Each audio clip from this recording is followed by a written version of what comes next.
Bonjour et bienvenue sur podcastfrancaisfacile.com. Aujourd'hui, la situation se passe à la poste. Cette vidéo vient accompagner le texte, le dialogue à la poste qui est juste au-dessus.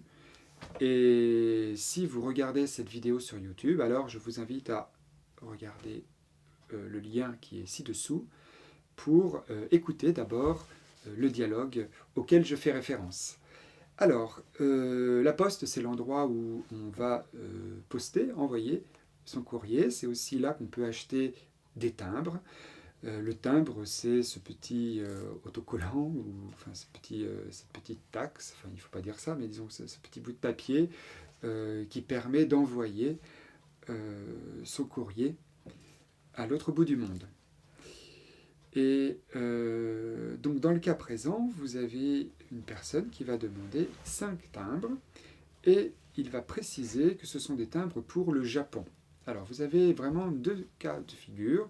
Soit vous envoyez des timbres dans la communauté européenne, dans l'Union européenne, auquel cas c'est le même prix qu'en France, mais dès lors que vous ne voulez pas envoyer vos lettres ou vos cartes postales dans l'Union européenne, eh bien, il faudra payer un timbre, il faudra acheter un timbre d'un prix différent. Et donc ici, la personne voudrait 5 timbres pour le Japon. Donc c'est l'Asie, ça va être la zone Asie, c'est forcément plus cher que l'Europe. Et la personne va demander si il y aurait des timbres de collection. Des timbres de collection, on dit aussi des beaux timbres. Est-ce que vous avez des beaux timbres? Est-ce que vous avez des timbres de collection?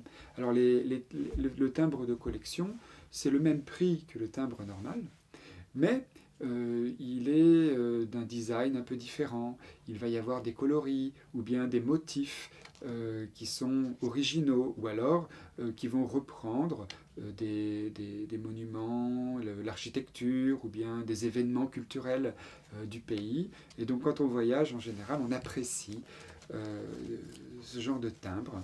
Et pour les gens qui aiment les timbres et les lettres, on est toujours très content de recevoir ce genre de timbre. Alors on lui propose plusieurs sortes, en fait il n'y en a que deux, c'est ce qu'elle dit, je n'ai que 2 sortes de timbres, elle n'avait pas beaucoup de choix. Et sur ces 2 timbres, eh bien, il y en avait un avec la tour Eiffel. La tour Eiffel, la fameuse tour Eiffel, je ne vais pas expliquer la tour Eiffel, je pense que vous connaissez, j'espère, non, peut-être pas? Si? Bon d'accord. Et donc les timbres avec la tour Eiffel, elle va en prendre 5 et on utilise l'expression mettre ici. Je vous en mets 5 avec la tour Eiffel. Je vous en mets 5 avec la tour Eiffel. Je vous en mets, sous-entendu, je vous en vends, je vous en donne 5. Et sur tous ces timbres, sur ces 5 timbres, sera représentée la célèbre tour de Paris. Et on demande le prix, 6 € s'il vous plaît, voilà, merci, bonne journée, au revoir, voilà c'est tout. Donc les situations à la poste sont souvent très simples. Vous pouvez acheter d'autres choses à la poste, hein, ça peut être, je sais pas, des cartes de téléphone, des recharges de téléphone mobile ou de tout ce que vous voulez. Vous pouvez envoyer des paquets, vous pouvez envoyer des colis, vous pouvez aussi envoyer des mandats, vous pouvez envoyer de l'argent, hein, il y a plusieurs choses. Et puis vous avez aussi la banque. La banque postale, donc, qui propose des services bancaires à la poste. Voilà, j'espère que cette vidéo vous aura été utile. Je vous souhaite bonne continuation sur le site de podcastfrancaisfacile.com. Réécoutez les dialogues, revisionnez les vidéos, imprimez les documents, révisez, travaillez, répétez, mémorisez, bref, étudiez et vous progresserez très vite. Voilà. À très bientôt.